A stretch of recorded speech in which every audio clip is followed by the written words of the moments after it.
हम लोग पढ़ रहे थे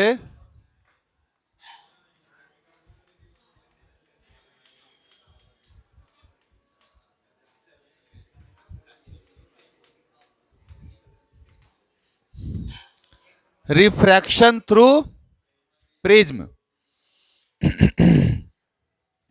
है ना। और इसमें हम लोगों ने क्या देखा था कि अगर कोई एक ऐसा लाइट अगर जा रहा है तो कितने कितने सरफेस पे रिफ्लेक्ट हो रहा है, बोलो। 2 सरफेस पे रिफ्लेक्ट हो रहा है। यहां पे हम नॉर्मल डाल रहे हैं तो रिफ्लेक्ट हो गया, फिर यहां भी नॉर्मल डाल रहे हैं तो रिफ्लेक्ट हो गया, है ना। ये हमारा नॉर्मल n1 है, ये हमारा नॉर्मल n2 है, ठीक है। ये जो एंगल है I है, ये जो एंगल है कितना था R1, ये जो एंगल था ये कितना था R2, और ये वाला एंगल कितना था E, यही था ना। अगर मैं ABC इसको ले लूं तो रिफ्रैक्शन अगर न कि डेविएशन प्रोड्यूस्ड में बात कर रहा हूं, deviation produced by prism, deviation produced by prism, delta कितना आया था पता है तुम लोगों को? कितना आया था बताओ? डेविएशन प्रोड्यूस्ड,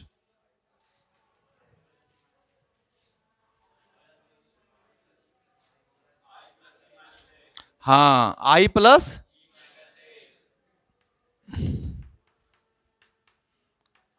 E माइनस ए था। चलिए बहुत अच्छी बात है। ये था डेविएशन प्रोड्यूस्ड। ए कितना बराबर था R1 प्लस, ए कितना बराबर था R1 प्लस R2 था। क्लियर है ना। अब जरा देखो ध्यान से, तो रिफ्रैक्शन अप्लाई करो the Snell's law at surface 1, apply Snell's law at surface 1 यहां पे, तो μ1 sine I is equal to, या n1 लिखते हैं तो n1 लिख, n1 sine I is equal to n2 sine R1, हाँ या ना। किस सरफेस की चर्चा हो रही है? यहां का n1 कितना है, यहां का n2 कितना है, म्यू ले लें आए, यहां का n3 कितना है 1 है ना। तो बताओ तो हम इस सरफेस की चर्चा कर रहे हैं, तो इसके जगह पर 1 हो जाएगा, ये साइन I हो जाएगा, यहां पे इसके जगह पर म्यू, यहां पे साइन R1। अगर मैं बोलूं कि if I1 and R1 is very small, क्योंकि छोटा ही एंगल होता है ना, 6 डिग्री के आसपास, कितना के आसपास, लेस देन बोल सकते हो लेस देन 6 डिग्री के आसपास। तो बताइए मेरे को आप I बराबर तो साइन I हो जाता था, याद है ना। साइन I को क्या लिखते थे I, और साइन R1 को क्या लिखेंगे R1, तो इसलिए I बराबर कितना आ जाएगा mu into R1। Similarly apply कर दिया स्नेल्स लॉ कौन सा सरफेस पे, 2 पे। सिमिलरली ऐसे 6 डिग्री है लेकिन 10 डिग्री तक भी चलता है काम, 10 डिग्री तक में ऐसा लिख सकते हैं, अप्रोक्स आ जाता है। तो आप सिमिलरली अप्लाई कर दीजिए स्नेल्स लॉ एट सरफेस 2। इसके लिए तो n1 sine I is equal to n2 sine R, formula है ये, तो ये तो फॉर्मूला लगेगा नहीं क्योंकि यहां पे डायरेक्ट लिखना चाह रहे हैं हम, तो n1 की जगह पर क्या लिखेंगे म्यू, और साइन I की जगह पर कितना आएगा R2 बराबर, इसके जगह पर 1, और साइन R2 की जगह पर, R की जगह पर कितना आएगा E, ठीक है ना। और फिर से बताओ मेरे को तुम कि E एंड R2 भी क्या होगा, इज वेरी वेरी,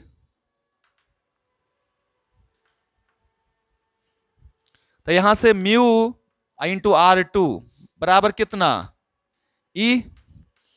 तो आई की वैल्यू भी निकाल लिए हैं और ई की वैल्यू भी निकाल लिए हैं। दोनों वैल्यू यहां पे क्या करते हैं, इक्वेशन 1 मान के इसको क्या कर देते हैं, पुट कर देते हैं।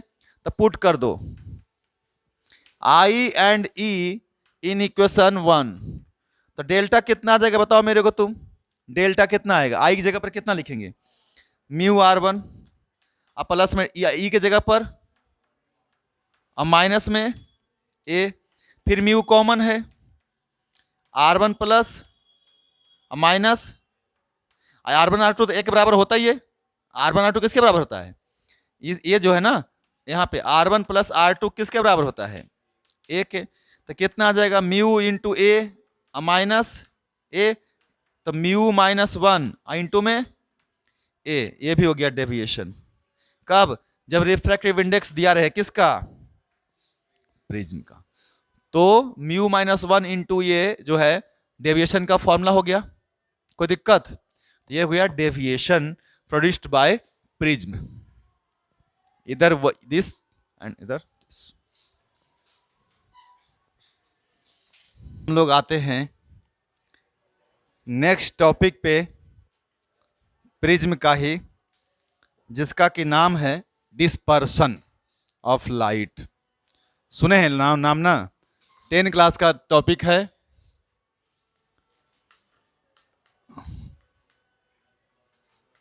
Dispersion of light.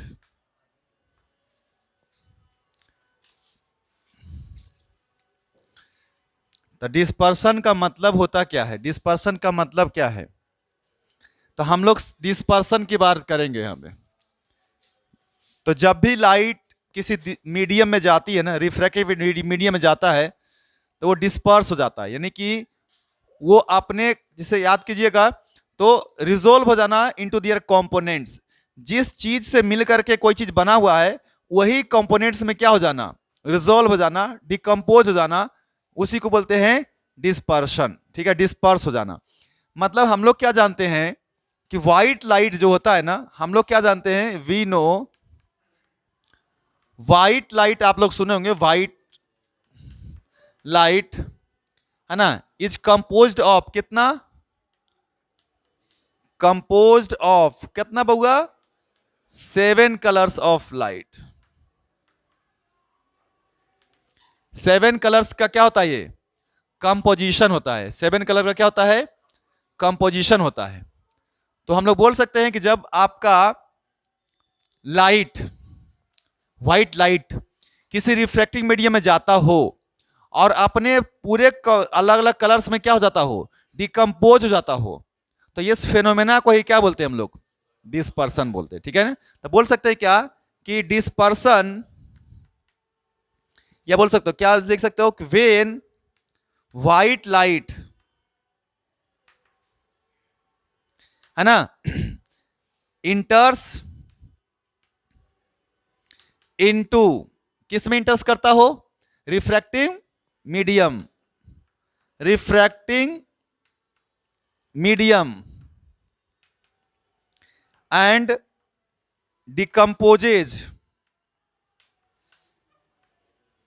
into their components है ना of 7 कलर्स। हालांकि 6 कलर ही दिखाई देता है, 7 तो थोड़ा सा कंफ्यूजन हो जाता है, लेकिन 7 कलर्स है ना। This phenomena is called, this phenomena, phenomena is called या नोन एज, क्या इसको बोलते हैं, डिस्पर्सन ऑफ लाइट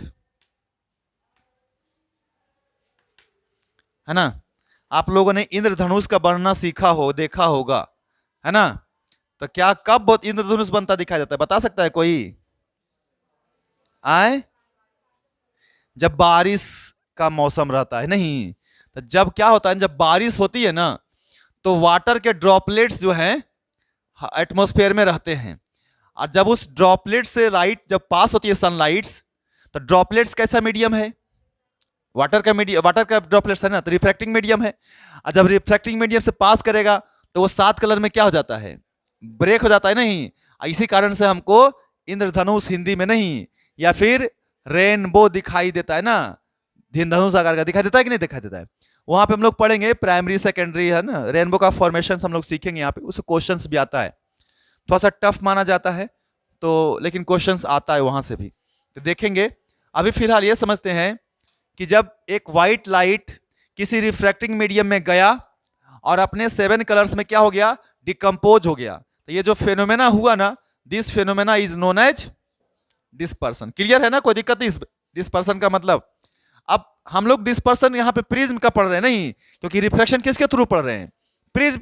अब प्रिज्म भी कैसा मीडियम है भाई, रिफ्रैक्टिंग मीडियम है। तो जब व्हाइट लाइट जाएगा प्रिज्म के अंदर, तो रिफ्रैक्ट होने के बाद क्या होगा, वो अपने अलग अलग कलर्स में क्या हो जाएगा, डिकम्पोज हो जाएगा, है ना। और जब अपने अपने कलर्स में डिकम्पोज हो जाएगा तो फिर डिस्पर्स होगा, यानी कि उसको उसी फिनोमेना क्या बोल देंगे, डिस्पर्सन। तो यहाँ पे दो चीजें साथ साथ होगी बच्चा। सबसे पहला तो सर व्हाइट लाइट 7 कंपोनेंट्स में क्या होगा, डिस्पर्स होगा, डिकम्पोज होगा, एंड देन फर्दर सर वो अपने पाथ से डेविएट भी होगा, अपने पाथ से डेविएट भी होगा नहीं, तो डेविएशन भी होगा और डिस्पर्सन भी होगा, डेविएशन भी होगा और डिस्पर्सन। तो deviation as well as dispersion takes place simultaneously, है ना, when white light passes through prism. Okay, and we have to analyse these phenomena. ठीक है, चलो तो इसको उतार लो फटाफट।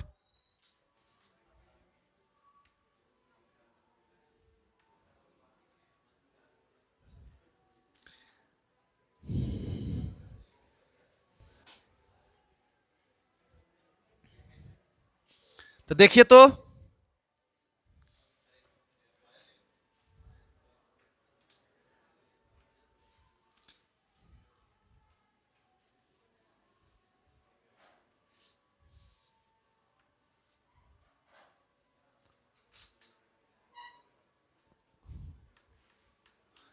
ये व्हाइट लाइट है, कौन सा लाइट है ये, व्हाइट लाइट है। अब यहां से जैसे ही जाएगा तो कितने कलर में डिवाइड हो जाएगा, ये 7 कलर में डिवाइड हो जाएगा नहीं।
ये मेरा स्क्रीन है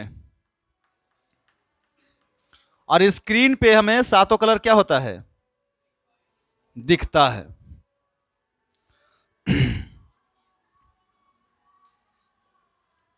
ये, और आप लोग को पता है वी होता है, फिर इंडिगो होता है, और फिर ब्लू होता है,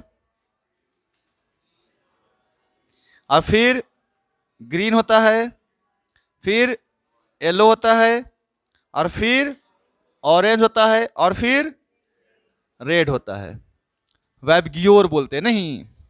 कई कलर है टोटल, लेकिन होता क्या है कि वायलेट और इंडिगो दिख रहा है, ये दोनों, इन दोनों में क्लासिफाई करना बहुत डिफिकल्ट है। वायलेट और इंडिगो का जो फ्रीक्वेंसी है वो लगभग लगभग क्या होता है, तो इसका जो है मतलब कि ये क्या बोलते हैं, डिफ्रेंसिएशन बहुत डिफिकल्ट है, मतलब कि बहुत अच्छे से आप बहुत क्लियरली आप दोनों को डिफ्रेंशिएट नहीं कर सकते हैं। तो फाइनली आपको क्या कलर दिखता है, क्या को दिखेगा, 6 ही दिखता है। ये दोनों आपको क्या को कलर दिखेगा, मात्र एगो, उसको वायलेट बोल दो या इंडिगो, तो ऐसे दिखेगा VBGYO, क्या कलर है, 6 कलर ही दिखता है ना। अब बोलोगे क्या सर कहां, तो जब अच्छा बुक पढ़ोगे तो तुमको 6 ही दिखेगा, बाकी तो 7 दिखेगा ही दिखेगा, है ना। तो भाई ये हमारा डिस्पर्सन ऑफ लाइट है। लेकिन सोचने वाली बात क्या है, ये जरा देखें कि व्हाइट लाइट तो ऐसे जा रहा था बच्चा, ये कौन सा लाइट है, व्हाइट लाइट है। तो तुम ये बताओ कि सर एगो सिंगल कलर कई कलर में डिवाइड हो गया, 7 कलर में। तो सर सभी कलर का डेविएशन क्या था, सेम था कि सभी कलर का डेविएशन कितना कितना था, अलग अलग था ना। जब सबका डेविएशन अलग अलग था तो आप मुझे बताओ कि ये किसका डेविएशन है, ये वाला किसका डेविएशन है, ये डेविएशन किसके लिए है, आर के लिए है। और अगर मैं इसको बढ़ा दूं बच्चा, ये वाला इंडिगो को, ये किसका डेविएशन है, ये किसका डेविएशन है, ये डेल्टा। सबसे ज्यादा डेविएशन किसका हुआ है, वायलेट का, और सबसे कम डेविएशन किसका हुआ है, क्यों, क्योंकि लेमडा जो होता है ना, लेमडा जो होता है रेड का बड़ा होता है किससे, वायलेट का। अच्छा एक क्वेश्चन और यहां पे मैं सबसे पूछना चाहता हूं, कलर जो है, colour of light, COLOUR, colour of light depends on, किस पे डिपेंड करता है बच्चा, डिपेंड्स ऑन वेवलेंथ, स्पीड या फ्रीक्वेंसी, ध्यान रखें डिपेंड्स ऑन फ्रीक्वेंसी। क्यों, क्योंकि मीडियम चेंज होगा तो वेवलेंथ भी क्या हो जाएगा उसका, क्या चीज नहीं चेंज होगा, इसलिए कलर किस पे डिपेंड करेगा, हां तो कलर का भी वेवलेंथ पे डिपेंड, ये तो पहले दिमाग में भर लो, कलर नोट डिपेंड्स ऑन, क्योंकि कलर तो सोर्स पे डिपेंड कर रहा है ना, और सोर्स पे डिपेंडेंट कौन है, फ्रीक्वेंसी ना। तो ध्यान रखें, तो यहां पे सबसे कम किसका फ्रीक्वेंसी है, हाँ तो फ्रीक्वेंसी पे डिपेंड करता है colour, colour is sensitive to frequency. अब लेमडा की चर्चा होगी और फ्रीक्वेंसी, क्योंकि स्पीड क्या होता है, वेव में क्या क्या चीज होता है, वेव में फ्रीक्वेंसी हो सकता है और वेवलेंथ हो सकता है ना, या फिर उसमें एम्पलीट्यूड हो सकता है। तो ना तो एम्पलीट्यूड पे डिपेंड करेगा ना वेवलेंथ पे डिपेंड करेगा, किस पे डिपेंड करेगा, कलर फ्रीक्वेंसी पे डिपेंड करेगा। और सबसे ज्यादा डेविएशन किसका हो रहा है, बोलो। तो अब तुम लोग बताओ मेरे को बच्चा कि सबसे ज्यादा डेविएशन कितना हुआ, तो यहां पे लिख सकते हो ना कि वायलेट, VIO ना, violet colours deviate more as compared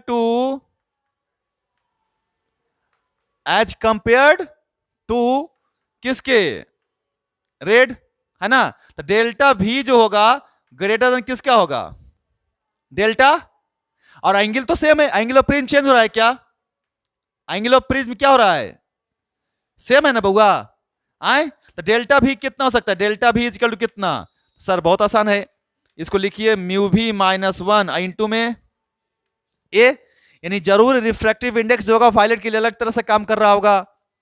अरे रिफ्रैक्टिव इंडेक्स जो होगा वायलेट के लिए, अच्छा बताओ मेरे को 7 कलर में क्यों चेंज हुआ, 7, अरे कई को कलर घुसा था उसके अंदर, घुसा था कई कलर, एक हो ना भाई। तो किसके कारण चेंज हुआ, कलर में मीडियम के कारण ना। अब मीडियम का कौन सा प्रॉपर्टी कारण चेंज हुआ है, रिफ्रैक्टिव इंडेक्स। अरे मीडियम कैसा है, रिफ्रैक्टिंग है ना, तो मीडियम में क्या चीज बदल रहा है, इस यहां से यहां तक में क्या चीज बदला भाई, म्यू बदला ना। इसका म्यू कितना था, इसका म्यू कुछ होगा ग्लास का, तो म्यू ही बदला ना। यानी वो जो म्यू था वो फिल्टर एक है नहीं, जैसे ये वाटर फिल्टर है, इसमें से पानी आ रहा है और देखेगा पानी में हार्डनेस होता है, केमिस्ट्री में थोड़ा सा घुस जाता हूं मैं, है ना। पानी में हार्डनेस होता है कि नहीं होता है, दो तरह का हार्डनेस होता है, पढ़े हो आप? बोला नहीं पढ़े हैं सर, नहीं पढ़े हो। कौन कौन सा हार्डनेस होता है? एक परमानेंट और दूसरा टेम्पोररी, है ना? तो भाई कार्बोनेट जो है, कार्बोनेट टेम्पोररी हार्डनेस में काउंट होता है, ठीक है। क्लोराइड जो है वो परमानेंट में काउंट होता है। तो आप सोचो कि जब हमारा फिल्टर से, जब आरओ वाटर जो बोलते हो ना, आरओ वाटर क्या करता है? पानी के अंदर जा रहा है, उसमें से जितना भी हार्मफुल है उसको क्या कर देता है? सब फिल्टर कर देता है। वो अंदर घुसने ही तो पहचानता होगा तभी तो, और उसको पहचानता होगा तभी तो भाई ये जैसा ही व्हाइट लाइट इसके अंदर घुसा, ये भाई साहब फिल्टर बैठा हुआ है, फिल्टर वाला काम करेगा ये। बोलेगा अच्छा, इसमें से बहुत लोग नहीं, एक सिनेमा हॉल में घुस रहा है बहुत सारा लोग, अब आगे स्कैनर लगाओ, नहीं उसमें से चोर भी घुस रहा है ना, बदमाश भी घुस रहा है, बड़ा भी घुस रहा है, छोटा भी घुस रहा है, तो ये आइडेंटिफाई करेगा कि इस व्हाइट लाइट में कौन कौन घुसा हुआ है, और उसके अनुसार वो पहचान करके सबको क्या कर देगा? सेपरेट कर दिया कि नहीं कर दिया? तो एक तरीके से क्या कलर का फिल्टर कर रहा है कि नहीं कर रहा है? तो भाई ये जो रिफ्रैक्टिव इंडेक्स है, ये अलग अलग कलर के लिए अलग अलग तरह से काम कर रहा होगा।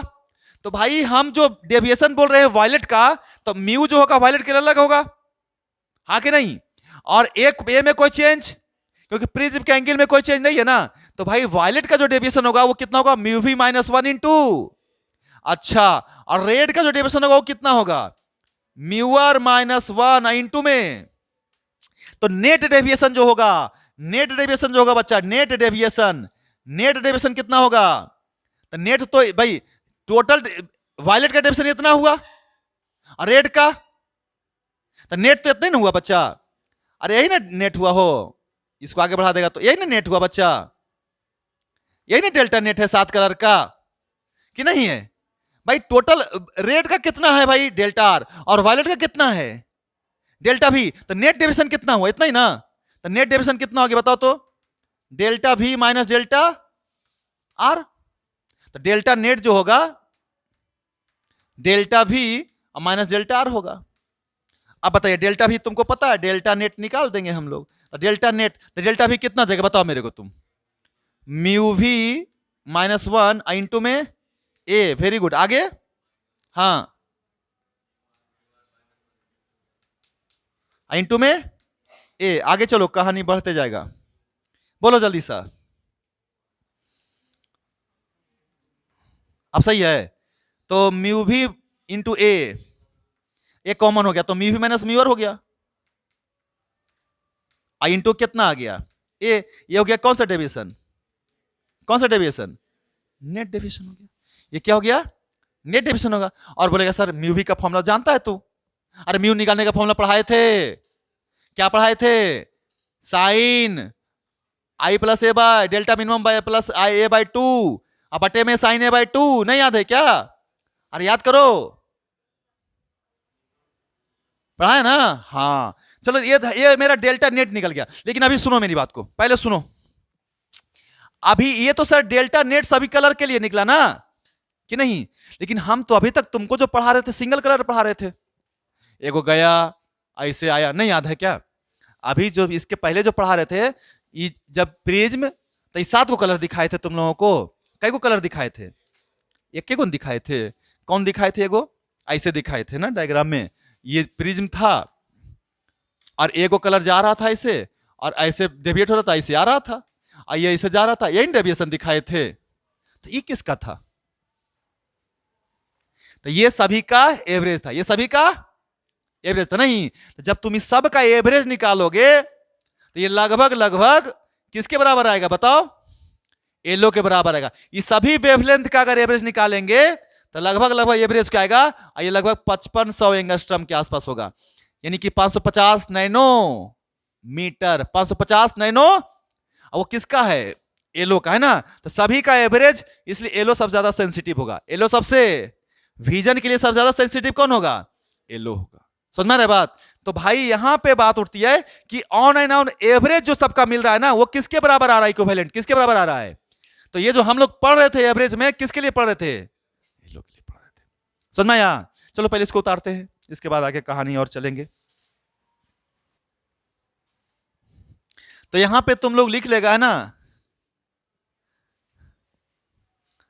क्या भाई, कि लेमडा मीन, ये लेमडा मीन जो है ना वो किसके करस्पॉन्डिंग है बताओ?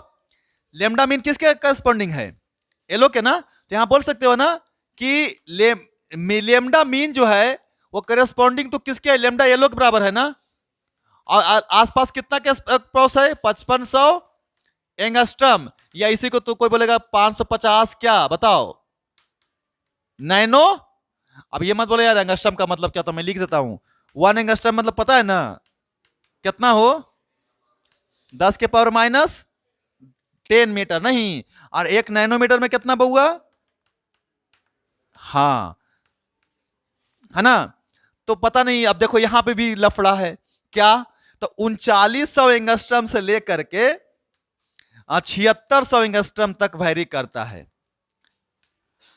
अब किसी किसी बुक में 3800 से 7500 लिखा हुआ है, 3800 से 7000 लिखा हुआ है नहीं, लेकिन 7600, यही यहां पर थोड़ा सा दिक्कत है ना। तो मतलब कितना?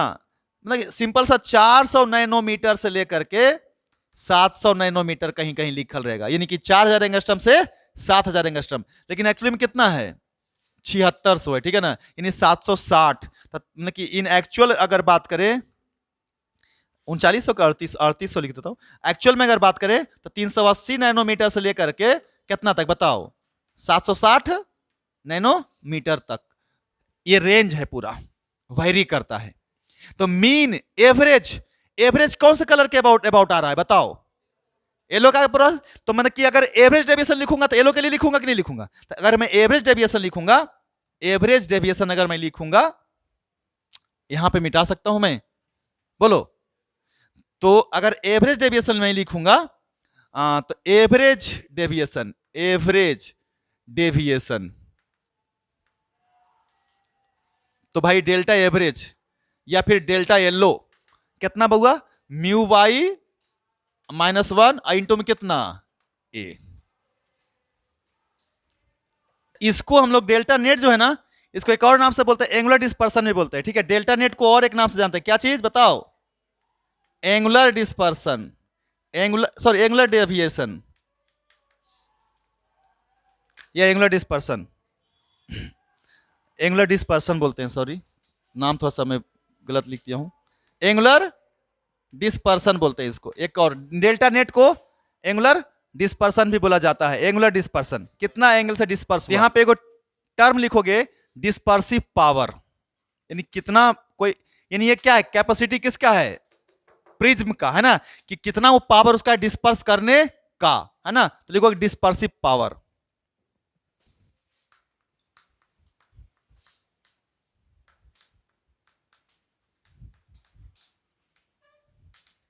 इसका सिंबल जानते हो क्या? ओमेगा। तो डेफिनेशन लिख लो चाहो तो। It is ratio of, it is the ratio of, it is the ratio of, it is the ratio of angular dispersion, angular dispersion, angular dispersion of light to the average dispersion. It is the ratio of angular dispersion of light to average dispersion या average deviation. तो या dispersion ही लिख दो, ज्यादा अच्छा रहेगा, dispersion. अब बताओ मेरे को तुम, नेट तो पता चुका हूं, डेल्टा भी माइनस एंगुलर वाला याद है ना, और एवरेज किसके करस्पॉन्डिंग? तो डेल्टा येलो लिख देते हैं, कोई दिक्कत? अब इसका वैल्यू तुमको पता है, निकाले थे ना अभी थोड़ा देर पहले, कितना निकाले थे बताओ? याद कीजिए। म्यू भी माइनस में क्या था? इंटू में ए था, और नीचे में म्यू वाई -1 इंटू में ए था, तो कुछ कट गया। तो बताओ मेरे को, ओमेगा निकल गया, ओमेगा कितना आ गया? म्यू भी minus mu r divided by, अब ठीक है?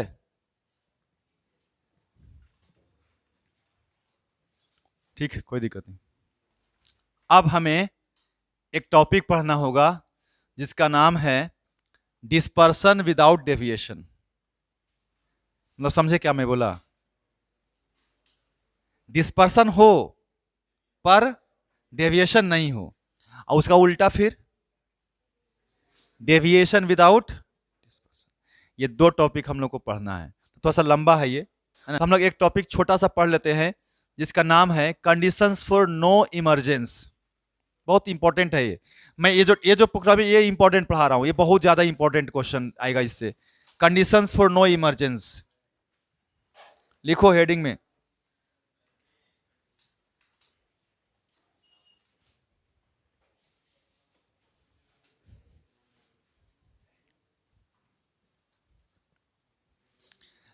हल्ला नहीं, जो मैं बोल रहा हूं उसको सुनो ध्यान से। ये मैं फिर से बोल रहा हूं, सबसे ज्यादा क्वेश्चन स्ट्राइक करेगा इस टॉपिक से, कंडीशंस फॉर नो इमरजेंस।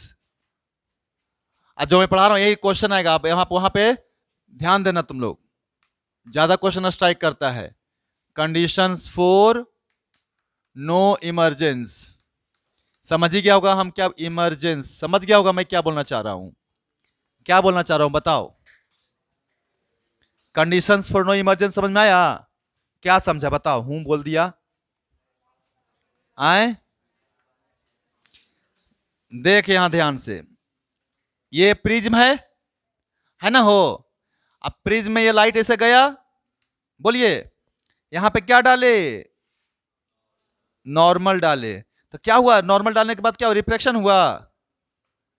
बोलो बउआ लोग, N1 है ये रिफ्रैक्शन, ये आई है ना। अरे बोलो यार, ये क्या हुआ यहां से? ये क्या हुआ बताओ? R1। अब यहां पे भी नॉर्मल डालेंगे कि नहीं डालेंगे? नॉर्मल कौन सा नॉर्मल डाले? N2। और उसके बाद क्या होगा यहां से? इधर राइट, ये लाइट क्या कर जाएगा? ये एंगल क्या कहलाएगा? R2 ना, R2 कहलाएगा ना। ये वाला एंगल क्या है बताओ? A है ना। अब मेरी बात सुनो, मेरी बात सब लोग सुनो, क्या मैं बोलना चाहूं, हम क्या पढ़ना चाह रहे हैं बताओ। देखो भाई, हम यहां पढ़ा रहे हैं थ्योरी, लेकिन समझ लोग बना रहे हैं क्वेश्चंस, ठीक है। अब मैं पहले ही बोल दिया हूं कि ज्यादा क्वेश्चन स्ट्राइक करेगा, इसलिए कंडीशन ध्यान लो, सुन लो, फिर बार बार दिमाग में बैठ लो। तुमसे पूछेगा क्वेश्चन में डायरेक्ट निकलेगा नो इमरजेंसी, लाइट नहीं निकले, या फिर एक और इसको बोल सकते हैं क्या, लाइट नहीं निकलने का मतलब क्या समझ रहा है बात को बताओ। मतलब कहने का सर, अगर मैं तुमको बोलूं कि ये प्रिज्म से, अगर प्रिज्म सर है और अगर यहां पे नॉर्मल है सर ये N1, और अगर कोई लाइट देखो एकदम से यहां से आ रहा है सर कितना एंगल पे, और अगर ये रिफ्लेक्ट ऐसे आया सर, और यहां से इधर नहीं जा करके क्या हो जाए, क्या कर जाए, ऐसे चला जाए, सही बोल रहे हो, ऐसा चला जाए, या फिर इधर ही वापस चला जाए। बात दोनों कंडीशन कौन सा फुलफिल करेगा? एसी को तो फुलफिल करेगा ना। दोनों कंडीशन में किस चीज को फुलफिल करेगा, है ना। मतलब कहने का सर कि अगर ये मेरा R1 है, ये मेरा क्या है बच्चा, तो सर हमारा इसको आप छोड़िए, इस पे कोई दिक्कत नहीं है, हमें मेन फोकस किस पे करना है? यहां पे करना है। बोले क्यों भाई? तो यहां पे हम कोशिश करेंगे कि जो R2 है वो क्रिटिकल एंगल से ज्यादा, या क्रिटिकल एंगल के कोई दिक्कत, मतलब बोल सकते हैं कि अगर इफ लाइट रे do not emerges from surface, कौन सा बताओ, सरफेस टू, इफ, कब? जब R2 जो है सर वो मेरा बड़ा हो जाए, या फिर बराबर हो जाए किसके, थीटा सी के, तो काम चल जाएगा मेरा, हाँ या ना। यही ना कंडीशन हो गया। तो बस इसी पे फोकस करना है, यही मेरा कंडीशन हो गया कि अगर ये फुलफिल हो जाए तो फिर हमारा रे बाहर नहीं निकलेगा। तो भाई कुछ नहीं करना था मेरे को, आराम से देखो, A बराबर कितना जानता है बच्चा? R1 प्लस R2 जानता है ना। अरे बताओ कि R2 इजिकल टू, जल्दी बोलो, A माइनस R1। यहां पे ना, यहां पे फोकस करो ध्यान से, इस चीज को ध्यान से देखो।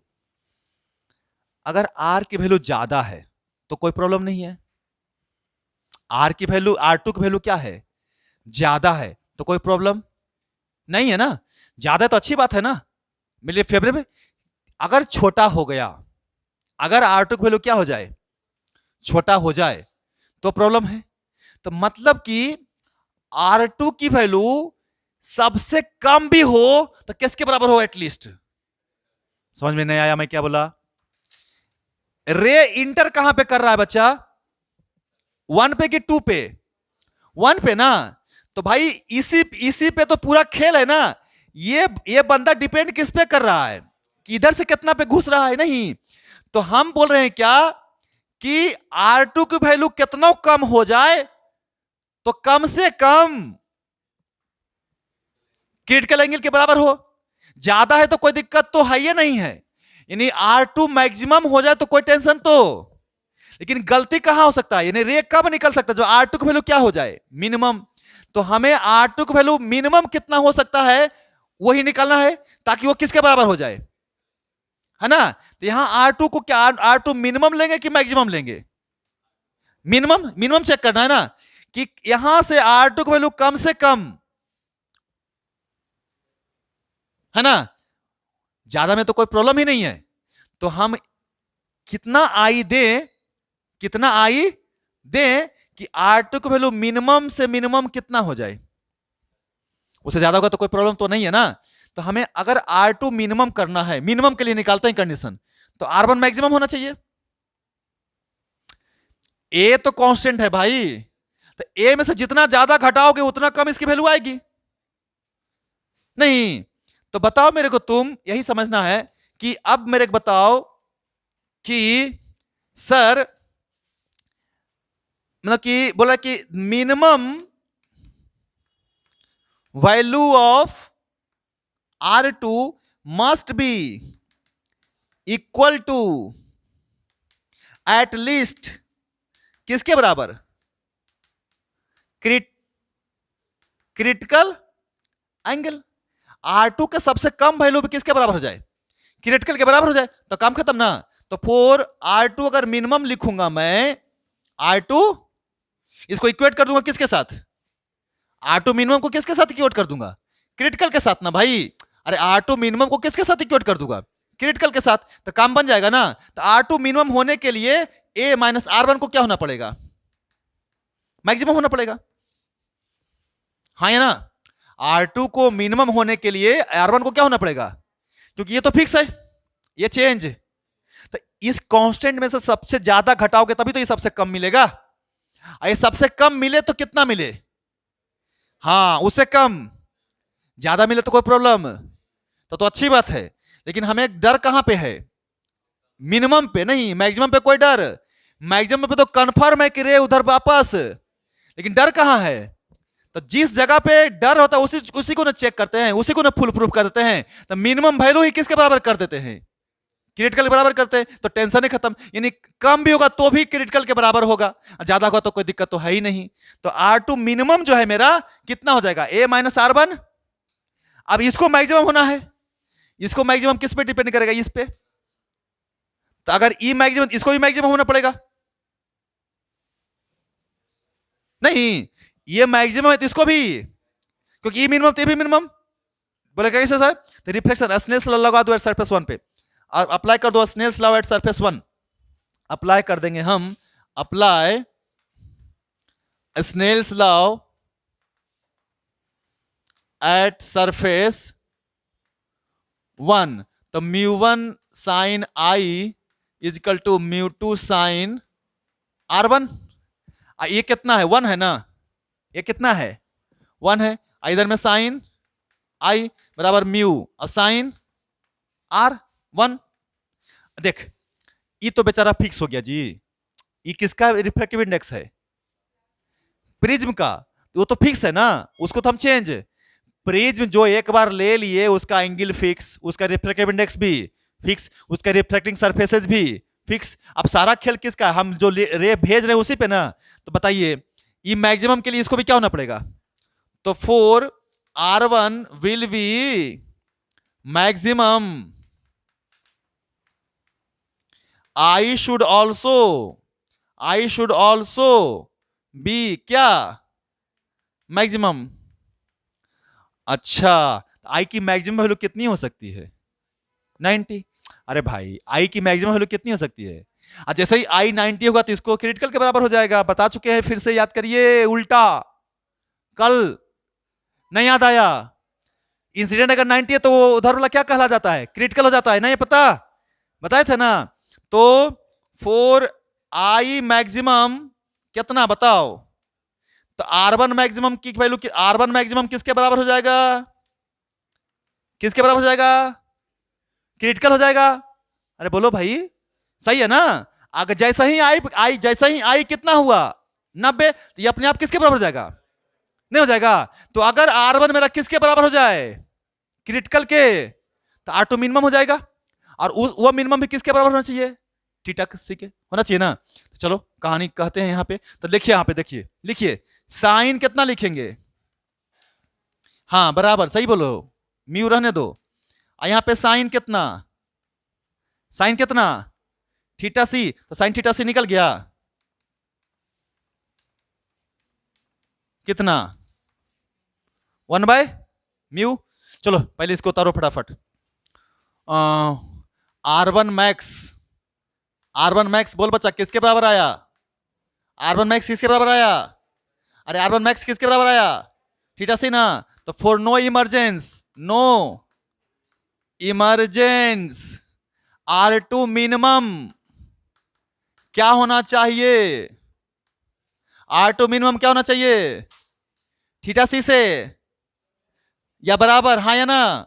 और R2 मिनिमम कितना है जल्दी बताओ, R2 मिनिमम कितना है, A माइनस R1 कितना होना चाहिए, अरे बोलो जल्दी। अरे R2 मिनिमम को क्या होना पड़ेगा, थीटा सी से ज्यादा या बराबर। तो बताओ A माइनस R1 मैक्स किसके बराबर, तो A रहने दे, माइनस R1 मैक्स की वैल्यू थीटा सी, तो A ग्रेटर देन कितना, A कितना होना चाहिए, और थीटा सी, साइन थीटा सी निकाल सकते हो ना, थीटा सी बराबर साइन इनवर्स, यहां से थीटा सी, यहीं पे मैं लिखता हूं, वेयर थीटा सी बराबर साइन इनवर्स कितना बउआ, साइन इनवर्स कितना 1/, तो एंगल ऑफ प्रिज्म डिसाइड करेगा, एंगल ऑफ प्रिज्म डिसाइड करेगा कि रे वहां से निकलता है कि नहीं निकलता है, और एंगल ऑफ प्रिज्म कितना होना चाहिए, तो 2 इंटू थीटा सी से ज्यादा, 2 इंटू थीटा सी से ज्यादा। अगर तुमसे कोई क्वेश्चन पूछे, सुनो ध्यान से, क्वेश्चन पूछे condition for light grazes at surface, सुन रहा है मेरी बात को, हम क्या पूछ रहे हैं, इसी में दो क्वेश्चन, कंडीशंस क्या चीज के लिए, कि लाइट क्या करे, ग्रेज करे, कौन सी सरफेस पे, तो इक्वल वाला ले लेना,